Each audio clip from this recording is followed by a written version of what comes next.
dans nos box de consultation, déjà, c'est la première chose, il n'y a pas de table d'examen. Je fais partie de ces gens qui considèrent que la recherche, elle est militante par essence. Et puis voilà, puis je me suis dit que c'était un signe du destin, que c'était le dernier poste de gynéco de France.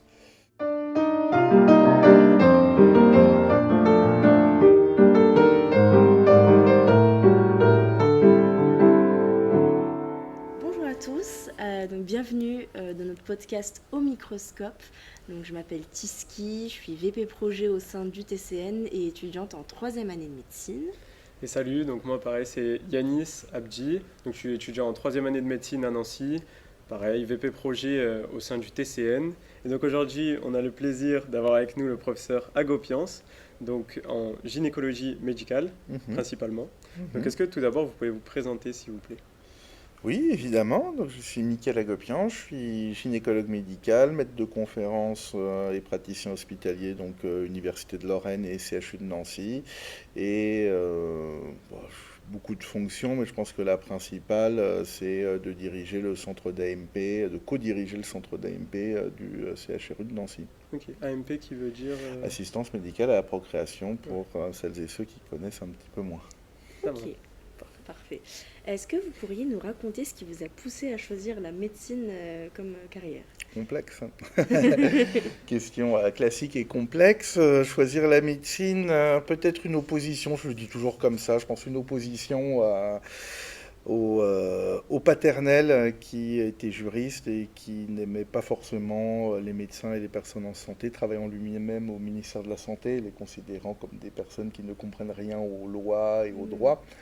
Et je pense que ça fait partie de ça. Après le hasard du concours, 2 places en dessous c'était dentaire, 15 places en dessous ça aurait été une autre voie. Donc, il y a aussi la part du hasard, on en reparlera aussi pour d'autres thématiques, je pense. Ok, Ok, très bien. Et est-ce que vous avez toujours voulu faire ça?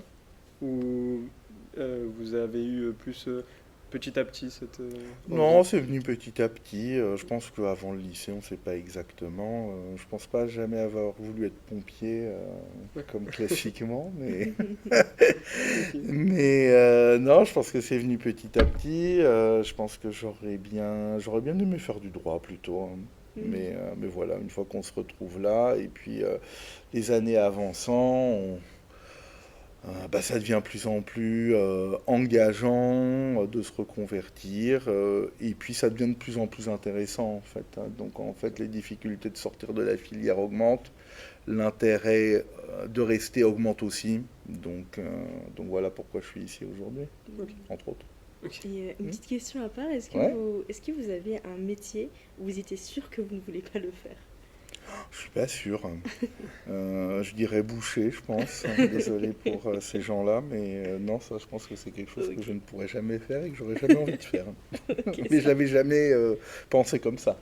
je comprends. Et est-ce qu'il y a eu un moment déterminant ou une personne en particulier qui a influencé donc votre choix quand vous étiez sur Parcoursup pour mettre médecine? Alors là, je vais peut-être dire comment dire, une révélation sur mon âge, mais j'ai pas eu Parcoursup. J'ai fait des magnifiques choix sur le Minitel, comme plus personne n'avait de Minitel, mais qu'en France on continuait à utiliser le Minitel alors que tout le monde avait Internet à la maison. On devait aller, on se relayait à la poste, hein, donc locale, pour faire le Minitel. Et tous les gens qui passaient le bac, en fait, c'était les seuls clients du Minitel de la poste, quoi. Personne n'en avait chez soi. Donc non, j'ai fait ça là-dessus. Alors ça, mais ça répond pas à ta question. Ta question, une personne, non, je suis pas sûr. Non, non, non, non, non, non, non. Il n'y a pas eu de personne vraiment. J'étais dans un entourage familial très resserré, on va dire, et donc à part les parents, je suis pas sûr qu'il y ait quelqu'un qui est. Je vais peut-être donner un petit. Alors il y a peut-être un truc. En fait, c'est maintenant que tu me le dis, que j'ai retrouvé il y a dans mon bric-à-brac, dans un coffre où je fourre un petit peu toutes les affaires, petits souvenirs, machin, etc. J'ai retrouvé une lettre d'une de mes cousines, celle qui est le plus proche de moi en âge et en proximité, Et effectivement, où elle me disait, ne va pas du tout à la faculté, c'est des gens qui travaillent pas, etc. Il faut faire une prépa, il faut aller dans une grande école, etc. Tu es en train de gâcher ta vie. Donc, mais comme quoi, ça n'a pas vraiment influencé, hein, mais il y a eu des tentatives peut-être d'influençage. Ok, Mm. ça va. Ok, Ok. ça marche. Et comment s'est déroulée votre formation académique? Donc, le collège, lycée, et après l'entrée en médecine et le cursus. Bah, à l'époque, j'habitais à Paris, puisque mes parents travaillaient au ministère de la Santé, comme je l'ai dit. Donc, on était un petit peu, pas déracinés, puisque papa, lui, est parisien. Mais voilà, je fais un collège lycée public. Voilà, tout ce qui est C'est de bien plus. passé. Puis c'est bien passé, oui, oui, vraiment, j'ai pas des. J'en parlais il y a quelques semaines avec des copains qu'on se connaît, enfin, avec lesquels on se connaissait pas encore au collège et lycée. C'est vrai que j'ai des souvenirs plutôt agréables, mais rien de très fort. Voilà, donc au collège-lycée dans l'Ouest parisien, et puis après la faculté dans une fac qui s'appelait Cochin, qui a fusionné 4 ans plus tard en Paris Descartes et qui apparemment a refusionné dans une nouvelle entité. De toute façon, en France, on fait que ça, on fusionne, on défusionne, et puis tous les 30 ans, ça donne du travail à des gens. C'est vrai. Ouais. Et ça s'est bien passé après, du coup, la première année, Bon, la la suite. première année, ça s'est bien passé, je l'ai faite qu'une fois. Donc, Ouais. donc on C'est peut plutôt- dire, voilà, à 2 places près, je l'ai faite qu'une fois, donc ça c'était bien. Merci à ma collègue hors Union européenne et au copain qui a fait dentaire aussi, ce qui fait que j'ai rentré dans le rang. Je sais pas si c'est toujours pareil, mais Si, si, ouais. mais il y a toujours des trucs comme ça. Voilà, voilà, elle comptait pas et lui il prenait une place de dentaire, donc il y avait une place de médecine qui restait. Voilà, ça s'est bien passé. Et puis après, ouais, P2D1, qui sont des périodes plutôt sympas. Alors, comment on dit maintenant, G2, G3? Oui, Ouais, c'est ça. J'essaye ça. de parler en moderne. G2, G3. Et puis après, l'externat. Bon, l'externat qui est pas vraiment un moment que moi j'ai très très mal vécu, qui est vraiment pas un moment sympathique. C'est ça. Voilà, mais je pense que c'était un externat parisien typique Paris 5, comme on disait à l'époque, très exigeant, un petit peu maltraitant, voilà quoi, comme Ok. quelques anecdotes, mais bon, je suis pas sûr que ce soit le lieu et l'endroit. Ça. Voilà, mais on en parlera si vous voulez. Ah, après, pourquoi? Et donc, et après ça, donc vous êtes parti donc à Nancy, c'est ça? Vous êtes arrivé en 6e Ouais, année? ouais, pour l'internat, ouais, je suis arrivé à Nancy pour l'internat, je suis toujours habitué au dernier rang, donc j'ai pris le dernier poste de gynéco de France, qui était à Nancy. Ok. J'ai mis, à l'époque, on avait des amphis de garnison, donc on était dans un amphi comme ça, convoqué toute la France. Je crois que c'était à Logne, dans la banlieue parisienne. Et on était convoqués par tranche horaire. Et voilà, et donc on arrivait, on avait un énorme écran qui racontait ce qui restait comme rang limite, comme place, dans chaque spécialité, dans chaque ville, etc. Et j'étais parti pour faire de la psychiatrie à Nice, pour rentrer chez moi, puisque je suis de là-bas, enfin de Cannes. Et en fait, il y avait un poste qui ne devait pas exister, enfin qui ne devait plus être là, qui existait encore. Bon, je ne vais pas prêter tant d'attention que ça en me disant le poste il va disparaître, il y avait encore une centaine de personnes qui devaient passer, et puis finalement le poste est resté, et puis bah, je suis resté un petit peu comme un idiot en bas de l'amphi à dire attendez, je sais, ça fait 3 mois qu'on attend ça, mais là je sais plus tout ce que je veux. Et puis voilà, puis je me suis dit que c'était un signe du destin, que c'était le dernier poste de gynéco de France. Par contre, j'ai quand même pris le temps de regarder où était Nancy sur une carte, que je n'étais jamais venu, je ne savais même pas où c'était. Donc, donc voilà, donc j'ai dit ça pour le meilleur, je dirais, hein, parce que je regrette absolument pas. Ah, Non, ça c'est top. non, et pour plus pour l'aspect que pour la ville, mais mais pas pour la ville non plus. Voilà, non, non, je regrette pas. Ok. Ok, bah parfait. Et donc votre premier choix c'était psychiatrie, c'est ça? J'hésitais entre les deux, c'était vraiment gynéco-psychiatrie, c'est pour ça que j'avais été à Port-Royal à la fac, parce que il y avait, en même temps, il y avait la grande maternité de Port-Royal, le grand centre de PMA, etc. Et puis en même temps, il y avait aussi les conventions avec Sainte-Anne, donc le grand hôpital psychiatrique parisien, et donc j'ai fait quasiment la moitié de mes stages ou dans un milieu gynéco, fertilité, pédiatrie, ou dans un milieu psychiatrique. J'ai fait 3 stages de psychiatrie, hein. Hmm. Voilà. Moi, c'était super, hein. Ouais, c'était quelque chose qui vous intéressait, qui... Ah ouais, bon, qui m'intéresse toujours, hein, Ouais. je trouve que c'est une très très belle spécialité où on réfléchit, hein, Bien sûr. voilà. Bien sûr. Donc, Après, il y a des situations quand même ben, très compliquées. Souvent en psychiatrie, ça dépend n'importe où. des endroits, mais Oui.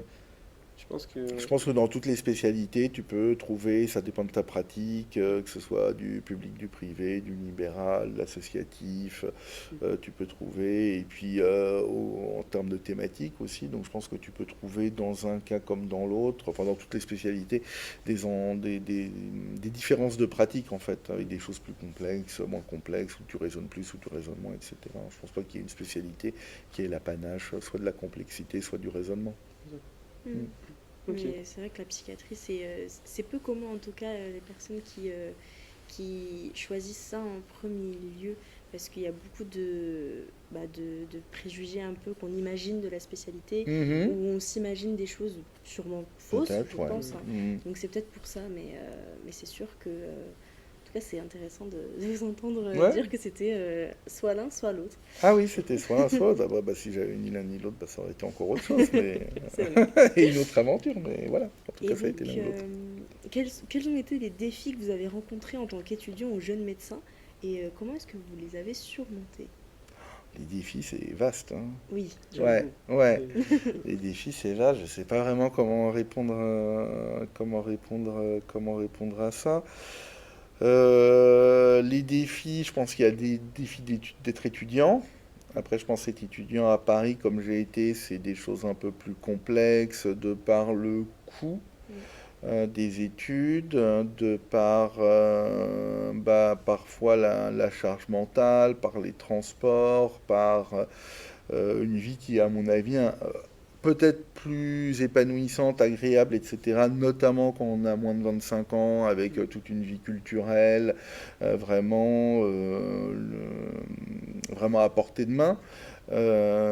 Et en même temps plus difficile. Donc je pense que le premier défi, bah, c'était d'arriver à finir les études, d'être dans une position de choix à un moment donné en sixième année, de ne pas avoir de regrets. Moi, c'était surtout ça qui m'a, enfin, au-delà évidemment de l'aspect de la ville, etc., qui sont les choix primaires. Ce qui était intéressant, c'était de ne pas avoir de regrets, c'est-à-dire de se donner toutes les chances. J'étais pas un grand travailleur, voilà. Je le suis beaucoup plus maintenant, paradoxalement. mhm. Mais j'étais pas un grand travailleur, on sortait beaucoup, voilà, on avait une vie communautaire très importante. Et puis j'avais un boulot à côté aussi, en tout cas en deuxième, troisième année, pendant mes 3 années de deuxième et troisième année. J'ai un peu lambiné avec quelques redoublements. Voilà, donc voilà, je pense que le défi c'était vraiment finir ses études, ne pas avoir de regrets, euh, voilà, cheminer tant bien que mal dans les méandres des études médicales qui ne sont pas parfois les plus simples, par la charge de travail, par la charge mentale à l'hôpital, par parfois une certaine de maltraitance institutionnelle. Donc voilà, ça fait partie des défis. Ouais. Ok. Mm. Ok. Et on a pu voir que vous avez réalisé un Master 2 de reproduction et développement à Paris, Ouais, alors vous aviez Paris des Descartes, infos que je INSERM. sais pas du On tout a d'où fait vous avez. une Ouais, bonne recherche. je sais, parce qu'il y a des trucs INSERM. qui se trouvent sur Internet classiquement, et puis Ouais. vous m'avez envoyé des choses. Bah, c'est pour ça on essaye de faire Ouais, des bonnes recherches pour avoir vraiment des ouais, avis. ouais, ouais. Donc oui, voilà, vous avez fait un Master Ouais, 2 ouais, ouais. J'ai reproduction et fait un parcours développement. recherche à côté, ouais, de la C'est ça. médecine, Est-ce ouais. que vous pouvez nous dire, est-ce que nous parler de cette expérience, ce que ça vous a apporté, comment ça s'est fait? Bah, en fait, si on fait 3 pas en arrière, là, je vous ai dit que j'avais fait la deuxième et la troisième année en 3 ans. Mm. Et en fait, ça fait partie de ça. On avait la possibilité, c'était quelque chose qui n'a plus existé, mais vraiment 2 ou 3 ans après que nous, on était dans le sérail. Mais quand on redoublait pour très peu de matière en deuxième ou troisième année, on avait la possibilité, je sais même plus comment ça s'appelait, il y avait toute une terminologie par rapport à ces modalités de contrôle des connaissances. Donc on avait des choses à rattraper de l'année d'avant, on appelait ça des dettes. Et on avait aussi la possibilité, ça c'est qu'on redoublait pas, on passait mais on avait une petite dette d'un ou deux modules, une UE, etc.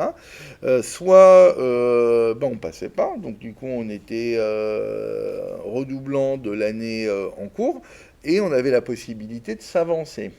Et en plus de cette possibilité de s'avancer là, il y avait une incitation très forte à faire ce qui s'appelait à l'époque des certificats MSBM, qui correspondraient à un Master 1 maintenant, type recherche. Et donc, il y avait la possibilité d'adjoindre à ça. Donc, c'est dans ce cadre-là, en fait, que j'ai commencé un parcours recherche dans le cadre de 2 certificats MSBM, dont un de biologie et médecine de la reproduction.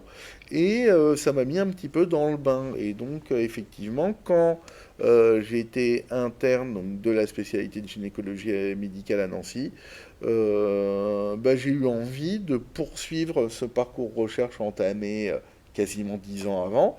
Et donc, je suis retourné à Paris pendant 18 mois dans le cadre d'un stage interchu, donc en mobilité, en étant interne des hôpitaux de Paris, et en même temps une année pleine d'années recherche sur financement propre parce que j'avais pas eu de bourse. Mais voilà, et c'était super, hein. C'était vraiment une année de recherche, de projet. Ça faisait une pause aussi dans le médical, l'internat où bon, j'ai pas du tout vécu un internat négatif, hein, j'ai pas du tout été surexploité, j'ai pas fait des semaines de 70 heures, j'ai toujours eu mes repos de garde, les récup d'astreinte, etc. Donc on était déjà en tout cas dans nos spécialités de gynéco-med et gynéco-obs à Nancy, dans le respect du droit du travail. Mais voilà, ça m'a. Et puis, je suis retourné à Paris pendant 18 mois, j'y ai fait beaucoup de choses, et sur le plan, on va dire, formation, et également sur le plan représentation. Où, voilà, on a fait des nouvelles choses qu'on n'avait pas eu le temps de faire avant que je parte de Paris. Ok. Voilà. Ok. Et en parlant toujours de recherche, du coup, Ouais. vous avez publié plus d'une cinquantaine Trentaine, de... trentaine. Ah, trentaine, d'accord. Trentaine. Mais c'est très gentil. Là, tu te projettes dans pas longtemps, mais pour l'instant, c'est On est plus en d'une avance trentaine. sur Ouais, le ouais. C'est podcast. ça, en fait, on est dans le futur. Voilà. Donc plus d'une trentaine de publications et de contributions dans des revues à un comité de lecture. Ouais. Donc est-ce que vous pourriez nous parler de celle qui vous tient le plus à cœur ou celle où vous avez passé le plus de temps euh, Celle où j'ai passé le plus de temps, je pense que c'est mes publications issues de ma thèse d'université. Donc, quand on fait un parcours recherche en médecine, on a l'internat, la thèse d'exercice, le docteur junior. Ok, derrière, et puis après, soit on prend un poste internat, assistana clinica, etc., soit on va directement s'installer, soit on reste sur d'autres types de postes salariat ou pas salariat. Et quand on rajoute un parcours recherche, au-delà de ce Master 2 dont on a parlé pendant l'internat, en général, si on veut poursuivre, on doit faire une thèse d'université qui correspond, entre guillemets, à une vraie thèse. J'aime pas dire ça parce qu'il y a des thèses d'exercice qui sont, et on en est la preuve puisqu'on en a publié un certain nombre, qui sont de véritables travaux de recherche d'une qualité exceptionnelle. Et voilà, donc là, dans le cadre d'une thèse d'université, c'est le fameux doctorat d'État, le doctorat historique de toutes les filières qui n'ont pas de thèse d'exercice, comme en médecine, pharmacie, etc. Et donc, c'est 4 ans de travail avec un projet large, des objectifs larges, des hypothèses de recherche, etc. Et donc les publications, mes 3 publications issues de ma thèse d'université, sont celles qui ont demandé vraiment un investissement énorme, parce que c'est dans ce cadre-là, parce que au niveau du type de recherche, c'était de la recherche translationnelle qui associait et entre guillemets de la paillasse, donc vraiment du biologique plutôt poussé, à de la clinique. On n'était pas sur quelque chose. Après, il y a de la recherche clinique qui peut être énormément prenante, fastidieuse, chronophage, etc. Mais voilà, donc les vitesses, c'est celles qui ont fatalement demandé le plus d'investissement. Après, il y a d'autres publications qui me tiennent à cœur. On a une recherche qui est en partie militante. Je fais partie de ces gens qui considèrent que la recherche, elle est militante par essence, en tout cas elle n'est pas objective, quoi qu'il arrive. La démarche de recherche est objective, c'est-à-dire qu'on va être dans une démarche expérimentale propre à la science, mais les thématiques, la manière d'envisager les hypothèses, les objectifs, on n'est jamais dans l'objectif. J'ai un copain qui est prof de sociologie dans une université du Sud-Ouest, il se reconnaîtra s'il écoute le podcast, qui me disait, mais il y a quelques semaines, qui me disait, mais il y a vraiment qu'en médecine pour avoir l'illusion que la recherche est objective. Et il dit, nous, en sciences sociales, il est anthropologue, nous, en sciences sociales, on l'a intégré depuis bien longtemps, qu'aucune recherche n'était objective. Et donc la démarche était expérimentale et donc elle n'avait pas de parti pris, mais par contre que tout le reste n'avait absolument pas, enfin il y avait énormément de subjectifs, de participation de ses propres représentations dans la manière de monter un projet, sur les thématiques comme je l'ai dit, qu'on va discuter, qu'on va porter. Voilà, là je présente actuellement une HDR habilitation à diriger des recherches, le petit papier, comme en France on aime bien, qui raconte que je suis apte à diriger des recherches d'envergure en ayant montré la capacité, etc. etc. La thématique, on est sur les thématiques d'efficacité, de tolérance, et également à long terme notamment, et surtout d'inclusivité en accompagnement médical aux parentalités et aux transidentités. Alors, ma démarche, elle est scientifique, mais je pense que tout le monde s'accordera à dire que y a un peu de subjectivité, en tout cas dans le choix de la thématique. Bien sûr. On va sur ce qui nous intéresse et on essaye. Enfin, bien sûr, ça, j'avais pas pensé comme ça à la recherche, mais c'est vrai que l'assumer, c'est en prendre connaissance en fait. Ouais, ouais, ouais. Donc, En avoir au minimum, en avoir conscience, ouais. Bien sûr. Ouais, ouais. Ok, oh, super. Et on a pu voir aussi que vous avez réalisé un nombre impressionnant de congrès. Vous en avez quand même réalisé pas mal. Alors, réaliser, je suis pas sûr qu'on... Je m'étais dit, j'ai oublié de te le bien dire. sûr, mais après, on pourra toujours... Je suis pas sûr qu'on réalise un congrès. Participer... Alors, voilà. ouais. Soit on participe, soit on organise. Ok. Vous avez fait les deux ? J'ai organisé qu'un seul congrès. C'était au Sénat, dans un cadre très particulier. Mais ça, c'est mes thématiques. C'était en 2014. On avait organisé un congrès national gynécologie et société. Qu'on n'a pas refait depuis. On voulait faire pour les 10 ans. Là, en 2024, et finalement, bon, le temps a manqué, les partenaires, etc. Donc, on ne l'a pas fait. Mais là, on parle au congrès scientifique, hein, fatalement. Et puis après, participation au congrès, évidemment. On a notre congrès européen où j'essaye d'aller quasiment tous les ans. Là, cette année, c'était Amsterdam. L'année prochaine, ce sera à Paris. On a été un peu partout en Europe. Il y a le congrès français où j'essaye d'aller quand il y a le temps. Je parle en reproduction, en fertilité. J'essaye toujours d'aller au congrès français Transsanté France, donc sur la médecine d'accompagnement des transidentités. Voilà, mais je pense que ça fait quand on est... Alors déjà de base, praticien, ça fait partie de la formation médicale continue, de la formation continue, etc., du DPC, du développement personnel, etc. Et je pense que en tant qu'universitaire, aller présenter les travaux, ce qu'on a fait à la pointe sur telle thématique, partager avec les collègues, notamment internationaux. Je ne jette pas du tout la pierre à mes collègues français, hein, mais quand on va discuter avec un copain belge ou dans son centre d'AMP universitaire, ils sont 6 universitaires et il y a 4800 ponctions par an en fécondation in vitro. Bon, c'est pas là, je rappelle en France, la moyenne d'un centre d'AMP, c'est 700 ponctions.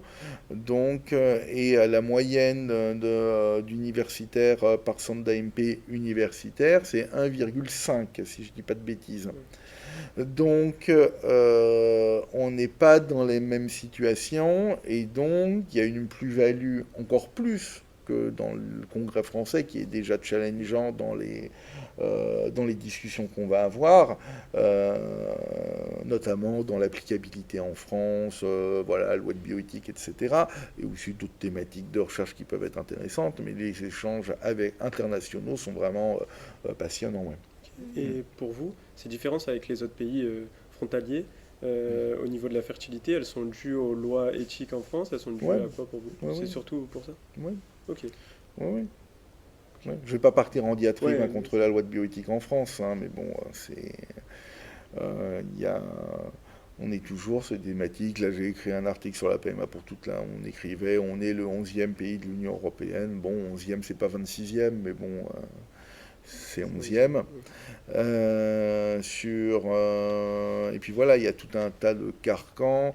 Si on va sur le don d'engendrement, don de sperme, don d'embryon, etc., on est le seul pays à interdire au privé d'organiser, alors que dans 99% des pays, c'est le privé qui fait.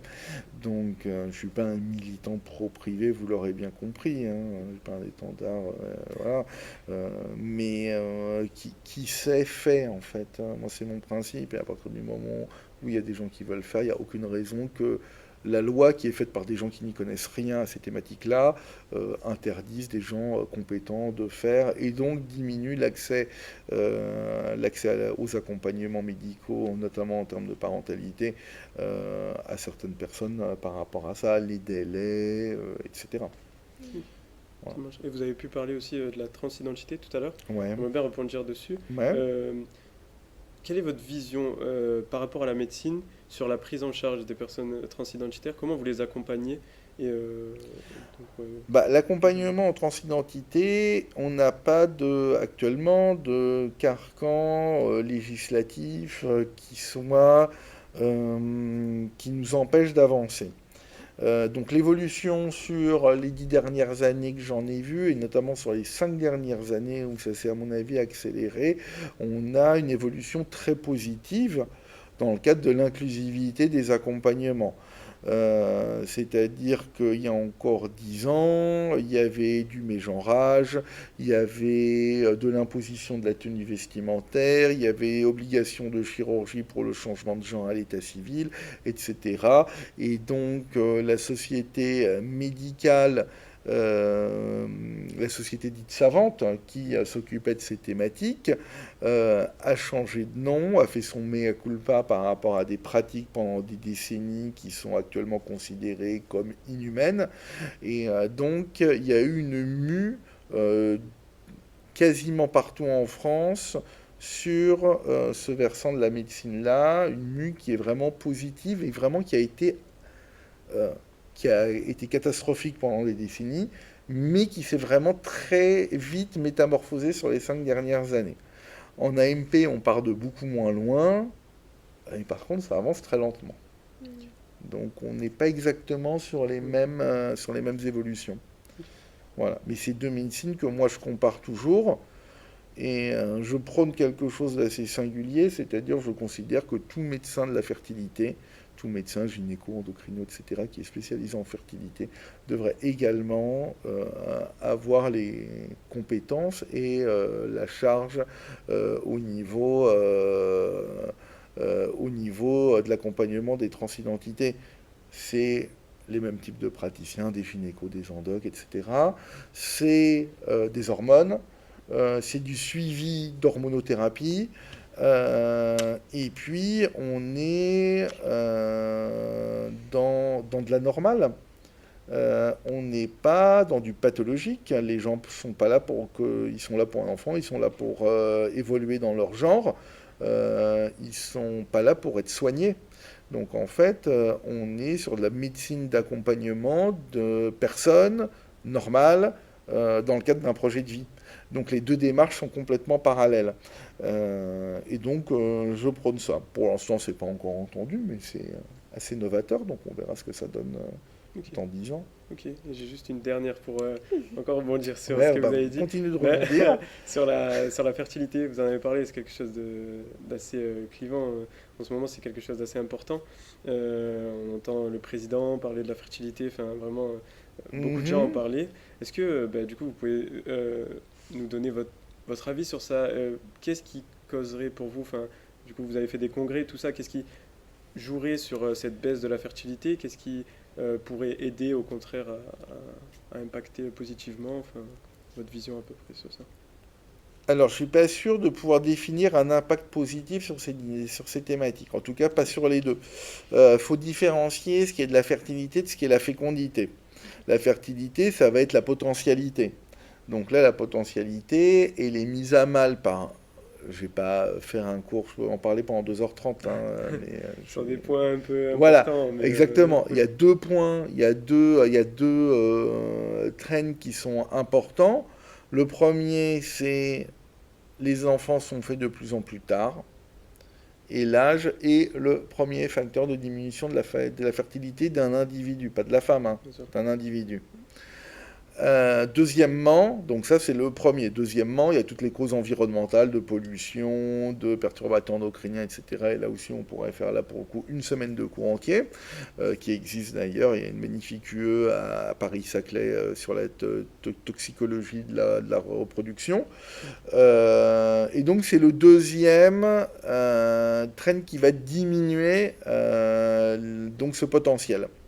Après, à la fécondité, et sauf respect pour notre président de la République, parfois il mélange un petit peu les deux. C'est-à-dire que quand il parle de la PMA pour tout, de la possibilité d'autoconserver ses ovocytes et ses spermatozoïdes, etc., et que derrière il fait un parallèle avec le démographique, ça a peu de sens. Parce que le premier va jouer sur les personnes qui veulent une parentalité en prévention ou après que vient l'envie, pour améliorer soit les taux de grossesse, soit pour améliorer, on va dire, l'accès à cette parentalité de personnes qui veulent.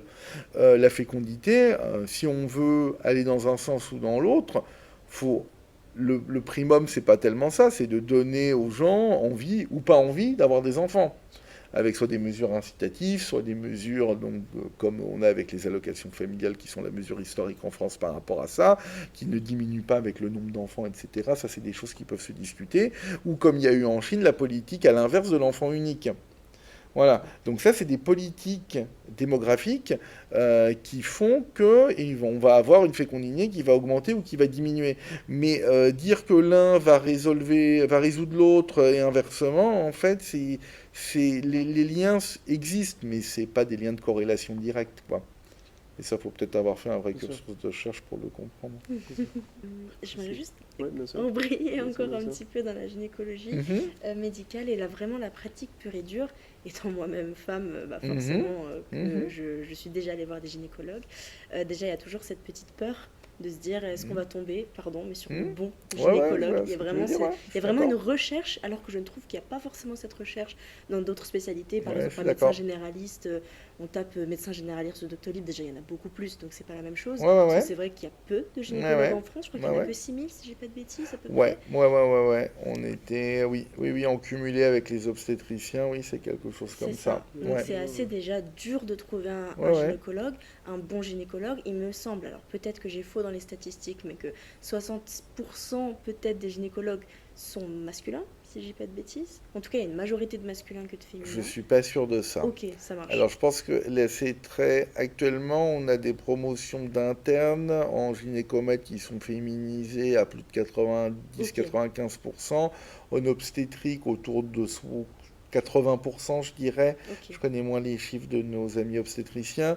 Et effectivement, la génération qui part à la retraite actuellement est composée de deux tiers d'hommes. C'est ça. Ok, Donc en fait, les choses basculent assez rapidement. Ouais. ok. Hmm. Parfait.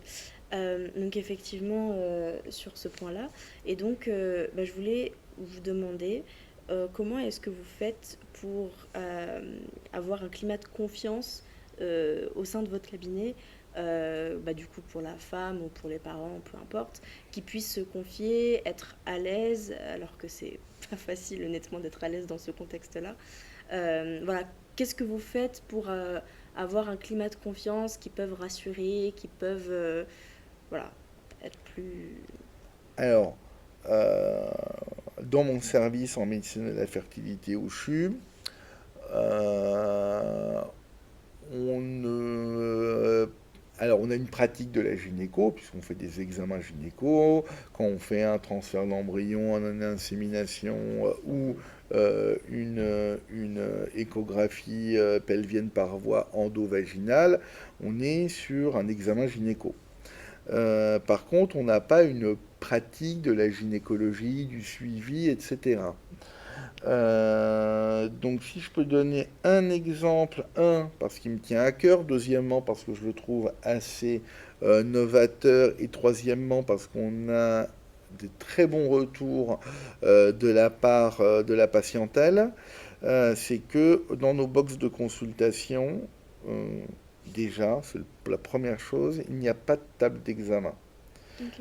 Donc il n'y a pas de table d'examen parce que on est en fertilité sur une médecine qui n'est pas clinique en tant que telle.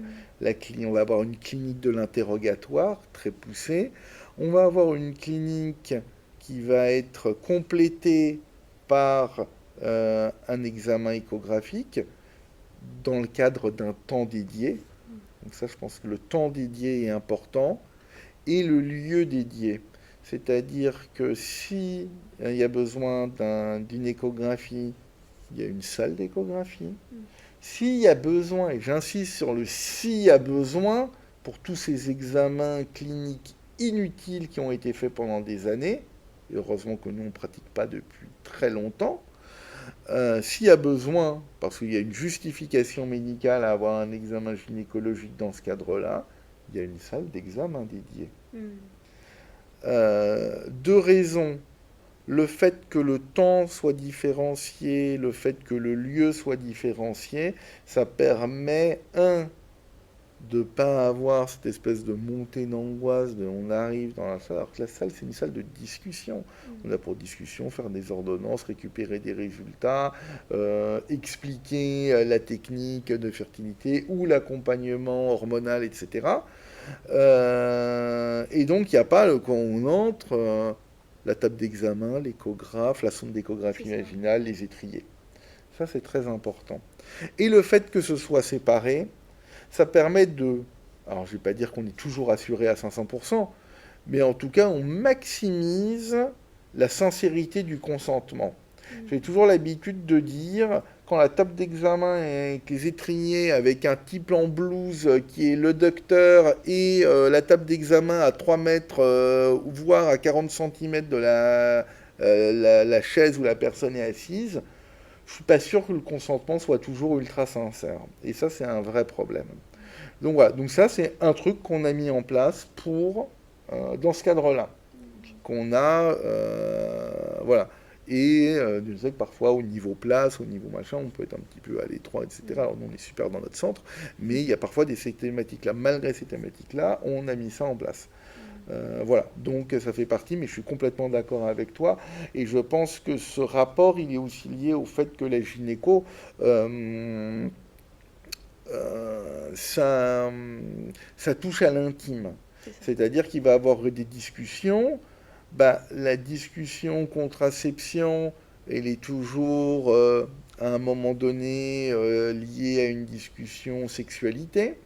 La discussion parentalité, on va avoir une discussion vie affective. Euh, c'est quoi la famille, c'est quoi le projet parental, etc. Donc on est vraiment dans l'intime des gens.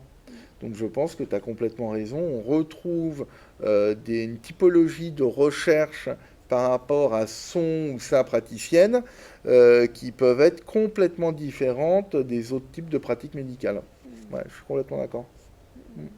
Je pense que c'est bien ça. J'ai fini. C'était une super Bah ouais, parenthèse. Honnêtement, super parenthèse. C'est vrai qu'en tant qu'homme, on le vit pas forcément, mais c'est vrai que la recherche d'un gynécologue et le contact avec le gynécologue pour une femme, c'est Mm. super important. Mm. C'est un Mm. accompagnement qui est vraiment à ne pas prendre à la légère et C'est ça. il doit avoir une vraie relation de confiance, je pense, et de bien se sentir, quoi, de ne pas y Mm. aller au reculoir. Mm. C'est ça. Mm. C'est vraiment un Et- accompagnement mm. de A à Z pour le Vraiment coup, que ce important. Ouais. soit à la puberté, au moment d'avoir un enfant, à la ménopause. Enfin, Mm. c'est Mm. vraiment à chaque étape de la vie d'une Exactement. femme Donc c'est pour ça que c'est super important de trouver quelqu'un de confiance, un gynécologue sur qui, ou une gynécologue sur qui on peut compter. Bien sûr. Donc c'est vrai. Je suis d'accord. Et avec le recul, qu'est-ce qui vous passionne toujours autant dans la médecine? Et est-ce qu'il y a des aspects de la pratique qui ont changé votre perception ou votre approche avec le temps? Ce qui me passionne, c'est de répondre à une demande, c'est-à-dire d'être là au service de. On est encore une fois une médecine de service. On n'est pas une médecine de soins ou, attends, moi je parle de la fertilité, hein, ou une médecine, ce qui n'est pas vrai dans le reste de la gynéco. Il y a toute l'oncogynéco, toute la gynéco fonctionnelle, où là il peut y avoir de la pathologie, où il va y avoir des thérapeutiques, etc. Là on est vraiment sur une demande, des demandes personnelles, et donc c'est d'accéder au mieux en étant, encore une fois, efficace, sûr et inclusif. C'est le triptyque de notre pratique, et ça me plaît toujours autant. Ça me plaît toujours autant d'avoir un mail d'une personne qui vient de commencer son traitement de transition, qui vit sa meilleure vie. Ça me plaît de recevoir des faire-part de bébés avec leur poids de naissance et leur petite binette et leurs grosses joues. Donc voilà, donc ça me plaît. J'oppose beaucoup à ça, à la médecine, on va dire, je sais pas comment le dire, mais la médecine un peu du sensationnel, où j'ai entendu un de mes collègues il y a quelques mois dire, euh, il parlait d'un moment où il était passé dans mon souvenir aux urgences. Et alors je vais être très vulgaire parce que je vais le citer, je ne parle pas très souvent comme ça, mais il me disait, oui, mais ce qui était chiant avec les urgences, c'est que pour deux trucs intéressants, t'avais dit merde. Et en fait, je trouve que cette phrase, je vous la livre parce que je trouve qu'elle résume tout ce qui m'incommode dans ce type de vision de la pratique médicale. Il y a un risque vital, c'est intéressant. Il n'y a pas de risque vital, c'est ce qu'on a dit. Donc avec ce truc un peu, c'est ce que j'appelle la médecine du sensationnel, où en fait ça va pas être, et en fait qui est très lié à mon avis à des problèmes d'ego mal réglés. C'est-à-dire où c'est des personnes qui vont voir leur pratique, c'est très très minoritaire, hein, vraiment. Mais je pense que ça, c'est quand tu parlais d'évolution de pratique, je trouve qu'il y a de moins en moins ce type. J'entends moins en moins. Là, je dis, il y a quelques mois, j'ai entendu ça, mais ça faisait des années que j'avais pas entendu ce type de discours que j'entendais quand j'étais étudiant. Alors peut-être il y a 15 ans, peut-être à Paris, peut-être étudiant, pas encore complètement formé. Donc, mais ça, j'entendais ça, mais tous les jours. Donc ça, c'est une évolution vers moins cette vision-là que je trouve actuellement et qui me fait très plaisir. On est de moins en moins dans ça, et peut-être parce que les gens ont fini par régler leurs problèmes d'ego. Parce que être dans cette médecine un peu du sensationnel, c'est en fait mettre le moi au centre de la pratique. Alors qu'en fait, le soi, il ne doit pas être au centre de la pratique, c'est l'autre qui est au centre de la pratique. Et dans nos médecines d'accompagnement, on le sait très bien que c'est l'autre. Et souvent, moi, je me vois échanger avec cette patientèle et entre guillemets, recadrer en disant, mais ça c'est, dit non mais c'est quoi votre, parce qu'on nous demande hein, très souvent, c'est qu'est-ce que vous en pensez? Alors il y a des trucs sur lesquels on pense. Est-ce que je pense que la fécondation in vitro est plus efficace que l'insémination à 41 ans et demi chez la femme, ou quand il y a moins de X centaines de milliers de spermatozoïdes? La réponse est évidemment oui. Là-dessus j'ai une expertise scientifique. Par contre, on a parfois des questions qui sont pas du tout là-dessus, qui sont qui tiennent du projet de vie. Mais qu'est-ce que vous pensez d'un deuxième enfant? Ben, en fait, moi, j'en pense pas grand-chose d'un deuxième enfant. Vous, qu'est-ce que vous en pensez? Nous, on essaiera d'adapter en fonction de notre pratique, nos connaissances médicales et scientifiques, de répondre au mieux, mais de répondre au mieux à votre demande. Parfois, on est dans du conseil en fertilité, où là, la demande va se co-construire parce qu'il y a un tel contexte médical que la demande même peut être impactée par le contexte médical. Donc là, on est dans du dialogue et dans quelque chose de conjoint. Mais dans certaines situations, on a des questions qui vont être complètement centrées en fait sur la demande et ou auxquelles ben, moi et mes collègues, on ne répond pas. On ne répond pas. On leur nie, en fait, ça c'est vous, c'est vous. Nous, on fera en fonction de ce que vous dites. Et donc, c'est, encore une fois, pour revenir, pour refaire 3 pas en arrière et répondre à la question, c'est la différence entre la médecine d'accompagnement et ce que j'appelle la médecine du sensationnel. Euh, voilà. Et donc, fatalement, il y a des gens qui arrivent à faire de la médecine du sensationnel en PMA. Hein. Oui, Voilà. oui, Donc, bien sûr. c'est pas la PMA, c'est le message à retenir, c'est pas la PMA, c'est les gentils, les urgentistes, c'est les méchants. Oui, Et je connais beaucoup d'urgentistes et j'ai jamais entendu ça dans leur bouche. Hein. Jamais, jamais, jamais. D'ailleurs, c'est pas un urgentiste qui m'a raconté les trucs aux urgences.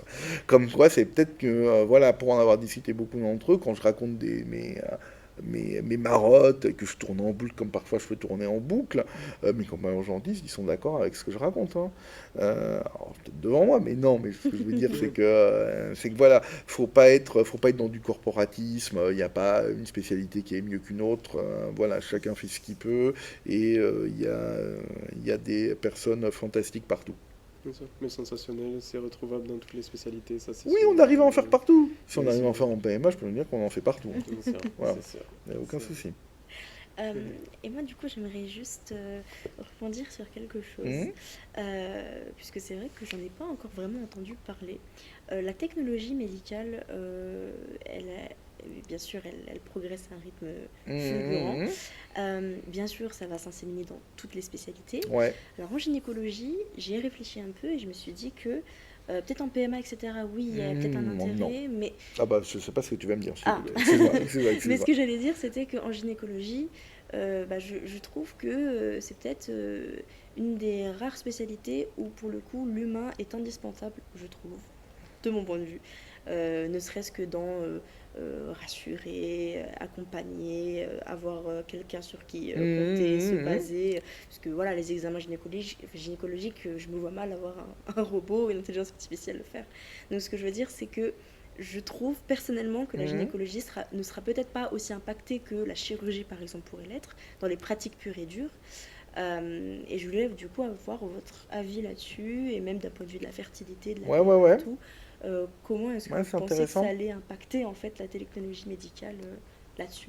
C'est intéressant. Alors, les progrès médicaux, alors on est dans une vision positive de l'histoire. Hein.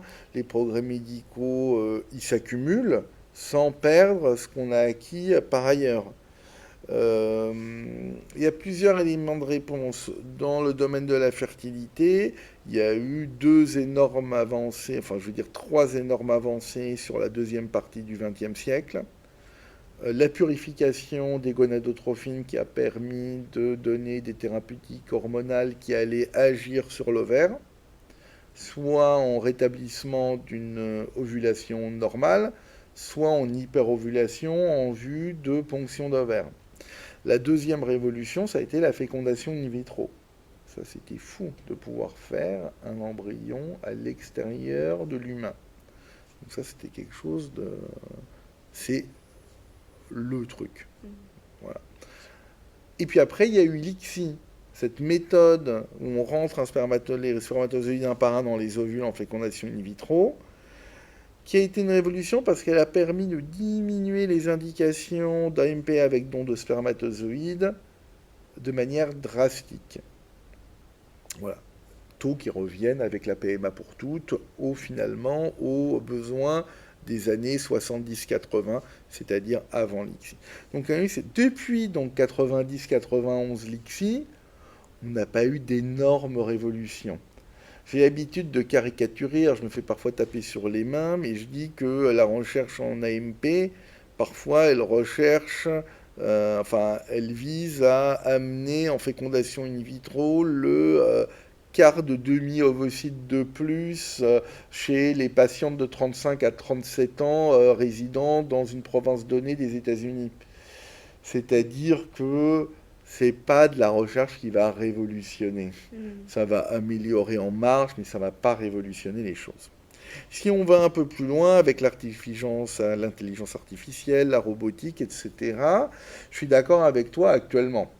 C'est-à-dire qu'actuellement, avec ce que la médecine offre, les besoins des populations et l'avancée des technologies, et surtout l'avancée du regard de l'humain sur ces technologies, je suis d'accord que la gynéco et encore moins la fertilité ce seront pas les domaines les premiers impactés, les premiers qui vont être concernés par l'intelligence artificielle. Actuellement, là où ça s'immisce dans notre thématique, ça va être plus par exemple sur le choix de l'embryon à transférer. Après, le choix de l'embryon à transférer, quand on a 3 embryons et que les taux de grossesse sont environ à 40% par embryon, dire c'est celui-là qu'on fait ce mois-ci plutôt que celui-là, encore une fois, c'est intéressant, mais c'est pas foufou, c'est pas démentiel comme avancée. Ce que tu disais qui est très intéressant par rapport, je me vois pas examiné par un robot, etc. Ça, c'est ce qu'on pense à l'heure actuelle, hein. Quand on aura tous un robot à la maison, que ce sera un robot à qui tu parleras le plus dans ta journée, ce qui sera peut-être le cas dans 30 ans, bah peut-être qu'en fait, tu n'auras pas du tout envie qu'il y ait un humain qui te fasse un examen gynéco. On n'en sait rien. Mm. Parce que ce que je veux te dire, c'est que moi, je ne sais pas ça. Je ne sais pas, à part ouvrir le champ des possibles et de dire notre rapport à la robotique et à l'intelligence artificielle, il y en a assez balbutiements, parce que bon, parler à Alexa, c'est sympa, mais c'est dans le fond, quand on voit toute la littérature, que ce soit Asimov, etc., toute la littérature sur la robotique, tout le futurisme, etc., qui ont été écrits, mais au siècle dernier, ou des séries qui imaginent, comme Battlestar Galactica, ou des séries comme ça, qui vont imaginer le futur, en fait, avec le futur robotique, etc. En fait, on n'est plus du tout là-dedans. On est dans des vies parallèles, des cases de réalité virtuelle, où le robot va finalement tout régir. On ne sait pas. Donc, je suis d'accord avec toi que, un, c'est pas le cas actuellement, que deuxièmement, on ne sera pas les premiers concernés, mais troisièmement, je fais quand même une ouverture sur l'avenir. C'est vrai. Super intéressant Ouais. parce que j'ai pas du tout pensé comme ça. Mm. C'est vrai. Est-ce que Cette tu partie veux... discussion, moi, c'est tout bon. Je pense qu'on a parlé de plein de sujets Ouais. et on va faire une courte pause pour pouvoir passer à la partie anecdote un Ok. peu plus dans les échanges, dans mm. vos anecdotes. Ok. Ça marche. Parfait. Super. À tout à l'heure. Tout à l'heure.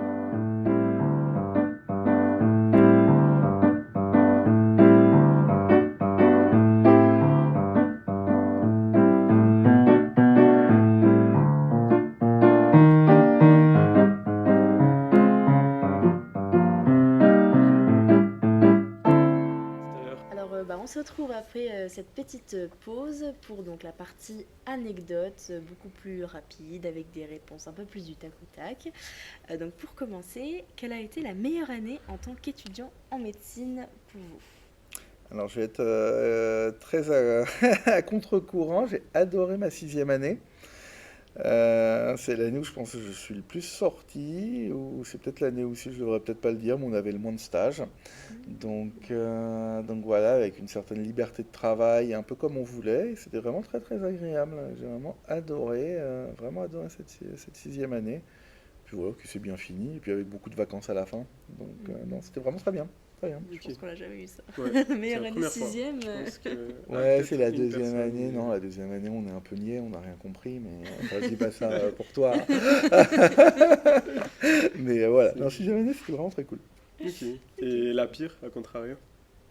Oh, la première quand même, mais ça, je pense que tout le monde le dit, hein. Ouais. Ou la première année d'internat. Ok. Ouais, mais je pense que c'est les débuts de cycle, c'est les Ouais. débuts d'un nouveau cycle, etc. La première année d'internat est pas, enfin moi je l'ai pas du tout trouvé exceptionnel. Je me suis pas dit, oui ça y est j'ai mon badge rouge comme on disait à la PHP, j'ai mon badge rouge, je suis médecin, je suis un grand, je fais ce que je veux et tout ça. Non, c'était pas vraiment ça la vraie vie. Ok. Ouais. Mais du coup, quel a été votre diagnostic ou alors votre situation, le cas le plus marquant pour vous? Ou l'un des cas les plus marquants. Complexe. Je suis pas sûr de garder des souvenirs de ce type-là. Hmm. Il y a des tentatives de PMA auxquelles voilà, les statistiques donnaient peu de chance, on va dire. Et finalement, il y avait un bébé au bout. Je pense à quelques situations particulières. Effectivement, celles-là sont voilà, très sympathiques. J'ai pas de diagnostic le plus marquant, Hmm. etc. Non, je pense pas. Ok. Et j'avais dit que je répondrais pas. Mais vous avez répondu quand même. Ah oui, je répondais quand même. Une belle réponse. Et votre pire gaffe dans le milieu médical, donc ça peut être en tant qu'étudiant, Ah, dans le milieu médical. Je pense que le là, pire truc que j'ai fait, alors ça m'est arrivé plusieurs fois, j'ai pas donné l'exemple qui existe dans le milieu médical, mais vous pourrez transposer, c'est le texto pas envoyé à la bonne personne. voilà, ça, Ah. je m'y Et connais, ça. ça, ouais, Ça pique. ça pique, ça m'est arrivé 3 fois en tout et pour tout, ce qui dans le fond est pas énorme, mais les 3 fois étaient d'une gênance maximale. Après, j'ai pas vraiment de mauvais souvenirs de ces situations-là, parce que au moins les choses étaient dites, et puis que franchement, il y a eu les 3 fois, ça s'est ultra bien passé, Ok. dont celle sur le plan médical. Mais voilà, non, donc comme quoi, je pense qu'il faudrait peut-être le faire plus souvent. C'est peut-être Ouais. mon message, ouais. Ah, bah, moi, j'ai eu une gaffe pareille avec un Malbacar. Et je sais que maintenant, je regarde 2 fois avant d'envoyer un Ouais, message, hein, parce ouais, que... Mais c'est vrai que des fois, quand on dit les choses, ça peut ouais. aussi Et bien comme quoi, aider. ça arrive pas qu'à nous, parce qu'il y a maintenant, je sais pas si c'est sur tous les téléphones, je sais pas si ça dépend d'Android ou de machin ou de trucs comme ça, mais quand on transfère un message, ça nous remet bien, attention, vous êtes revenu sur la conversation de départ. Comme ça, pour vérifier. Bah oui, parce que Ouais. c'était souvent dans ces contextes-là, Ah on oui, prend un et puis bim, on se retrouvait, on pensait parler à un, en fait c'était à l'autre. Voilà, donc ça- voilà, mais ça m'est pas arrivé depuis très longtemps, mais ça je pense que c'est vraiment le truc le plus gênant. ouais. Et puis surtout, les gens étaient en face à chaque fois. Ah oui, donc Donc ça en fait, rajoute tu voyais la vibration, la découverte. la- le déverrouillage de l'écran, l'ouverture du message et la décomposition dans le visage, puis le lever de tête. Ouais, bien sûr. Voilà, donc non, non, non, ça c'est très gênant. C'est Ok. très gênant. Mais on ne devrait pas être gêné dans le fond. On Ouais, devrait être gêné par rien. C'est comme Mm, ça. bien sûr. C'est vrai. Si vous n'aviez pas fait votre spécialité actuelle, qui est gynécologie, laquelle aurez-vous faite? Ah bah ça aurait été de la psychiatrie, hein, Ah bah on du l'a coup. dit, ouais, on l'a dit, ça aurait été de la psychiatrie, ouais. Donc même à l'heure actuelle, ça aurait été la psychiatrie. Ah ouais, alors ça j'y avais pas pensé. À l'heure actuelle. Si vous avez le choix de hmm, toutes les spécialités. Vous plaquez tout et vous faites autre chose.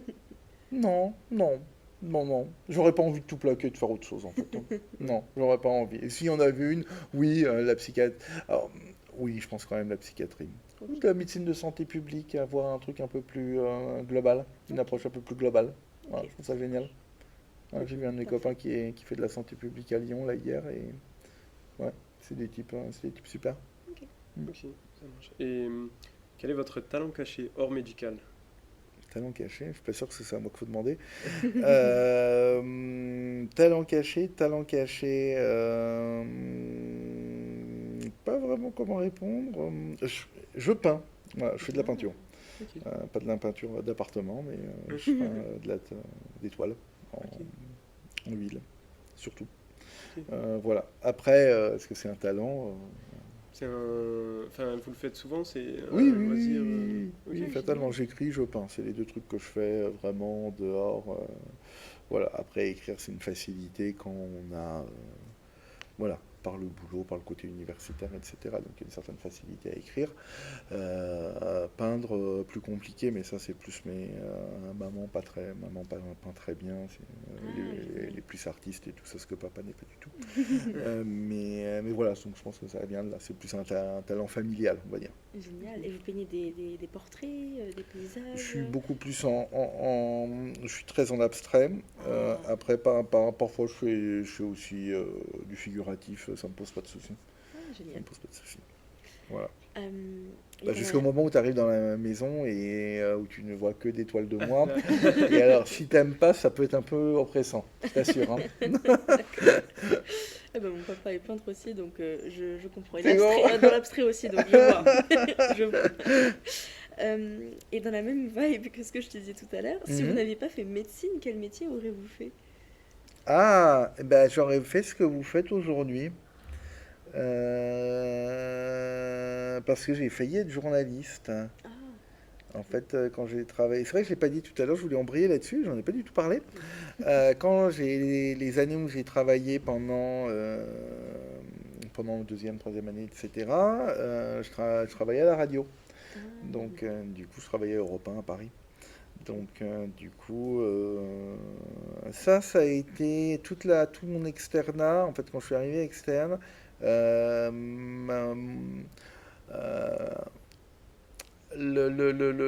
ce que je pensais vraiment, c'est qu'est-ce que je fous là? J'ai quitté un super boulot où j'étais à la radio, où vraiment j'étais au contact de l'actualité. Je vais pas dire des stars parce que moi ça m'a jamais, voilà, j'ai jamais vécu les choses comme ça. Mais on va dire de l'actualité, de la culture, dans un endroit qui grouille en permanence de choses, d'événements où on s'échange les tickets de théâtre, d'opéra, enfin voilà, de concerts. Et, et là, je fais le grouillot pour ce que les autres n'ont pas envie de faire, avec des attitudes peu respectueuses.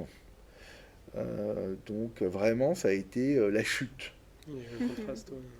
Donc je serais resté dans le milieu du journalisme, ça ok. que j'aime vraiment beaucoup. Ah, Ouais. génial. Ouais, ouais. Et parfois, je me demande encore. Enfin, je me demande jamais ce que j'aurais fait si j'avais été psychiatre. En fait, le fait de vivre à Nice et de retourner chez moi dans le sud, c'est plus ça l'élément de questionnement. Mm. C'est pas pour la spécialité. Par contre, si j'avais pas repris la quatrième année, si j'étais resté à la radio, là, je me demande vraiment ce que je ferais à l'heure actuelle. Mm. Ok. Voilà. Cool. Et bah, ça revient un peu. C'est la situation la plus gênante, la pire honte. Après, vous l'avez répondu un peu avec la pire gaffe. Ouais. Je ne Ah sais bah pas si oui. vous en avez une autre, peut-être, pourquoi Non. pas. Non, pas d'autre. Déjà, c'est juste par message. Faire attention aux messages. Et ben, du coup, quelle est votre plus grande fierté dans plutôt côté professionnel? La plus grande fierté côté professionnel. Euh... Je sais vraiment pas quoi dire. Plus grande fierté côté professionnel, je pense que c'est d'avoir métamorphosé, que ce soit le centre d'AMP ou le centre d'accompagnement des transidentités. En 5 ans, on les a complètement transformés, métamorphosés.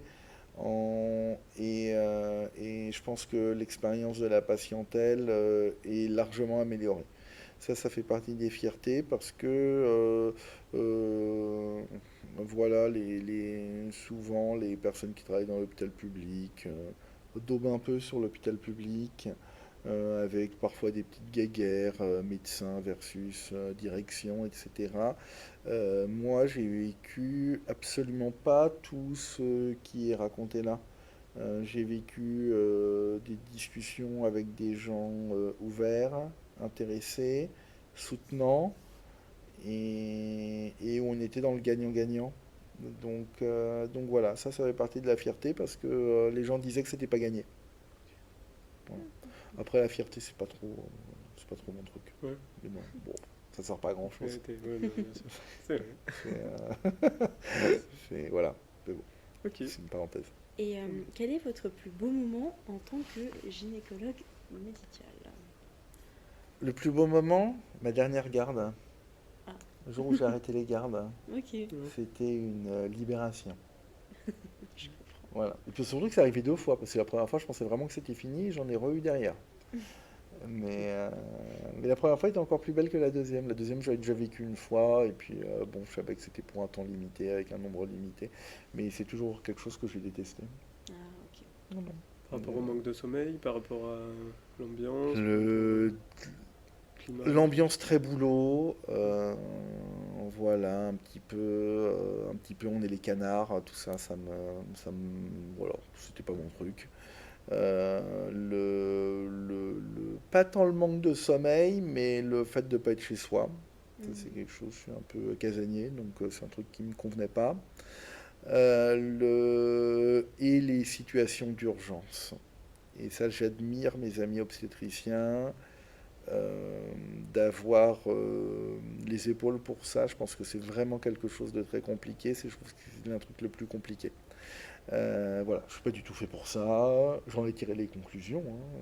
Je fais une médecine sans garde, avec des astreintes, mais sans garde, et où on n'a pas de situation, où ce qu'on appelle situation urgente, c'est avoir dans la semaine. Hmm, Voilà, ça c'est une situation urgente. ok. Et ça, c'est très appréciable. Après, il y a des gens sur qui c'est leur personnalité. Colle plus. Et voilà, et tant mieux, parce qu'il faut des personnes sur ces activités-là. Voilà. Et donc, au moment le plus heureux, ma dernière garde. Ok. Mais sans hésiter. Et pour magnifiquement bien conclure cette partie anecdote, le plus beau moment de votre vie. Ça rentre dans les détails, Ah, bien c'est sûr. le podcast veut tout savoir. Non, Ouais. non, mais après un moment ou quelque chose qui vous a marqué, enfin, le plus beau moment de votre vie quand on y repense. Le plus beau, c'est toujours très compliqué à répondre. Le plus, le moins, etc. Parce que ça dépend, tu te mets sur quel point de vue, ça dépend. Et puis, ce que je vais te dire là, si je le regarde dans 4 ans, C'est vrai que Ça ça sera pas le change. même, ouais, bien sûr. voilà. Ouais. Bah écoute, je vais prendre le pari et te dire le jour de mon mariage, et puis en espérant ne pas avoir changé d'avis dans Bien 5 sûr. ans. J'espère aussi. Ce serait triste. On fera un épisode 2 pour changer de... Non. Non, ok. Exactement, ouais. Ouais, Ok. ouais. Et bien pour clôturer du coup notre Mhm. podcast, on va juste donc du coup parler un petit peu plus sur ce que vous aimeriez laisser et transmettre à travers ce podcast. Mhm. Déjà, quelles sont pour vous les 3 qualités primordiales à avoir en tant que gynécologue dans votre cas spécialisé en fertilité? Et si vous deviez transmettre un message, un dernier message aux futurs médecins, ou alors même un conseil que vous pourriez vous donner pour vous plus jeunes, quel Mhm. serait-il? Je pense que les qualités, j'ai dit ne pas être dans l'ego. Je pense que c'est que les gens règlent, mais c'est largement au-delà du gynéco, de la fertilité, c'est même au-delà du cadre du médecin. C'est sortir des égos. Et sortir des égos, ça ne veut pas dire se laisser marcher dessus. Sortir de l'ego, ça veut dire être dans un vécu des événements qui soient pas auto-centré. C'est complètement le contraire de ça, marcher dessus d'ailleurs. La vie est malheureusement parfois un combat et que ce combat, on le mène de la manière dont on a envie de le mener. Et je pense que il ne faut pas expurger le militantisme que de tout, c'est-à-dire ni quand on est étudiant de la représentation étudiante, ni quand on est pro de la représentation professionnelle, de la pratique professionnelle. Je pense qu'il faut être à minima tout le temps militant et ne jamais, jamais ni se renier, ni se justifier dans le mauvais sens du terme. C'est-à-dire qu'on n'a pas à s'excuser de ce qu'on est, on n'a pas à s'excuser de penser ce qu'on pense. Et voilà, et à partir du moment où on respecte l'autre et on a mis son ego à la poubelle, je pense que les choses se passent bien. Voilà un petit peu le message. Mais, je suis pas sûr qu'il soit entendu, mais bon, ça veut pas dire qu'il faut pas le laisser.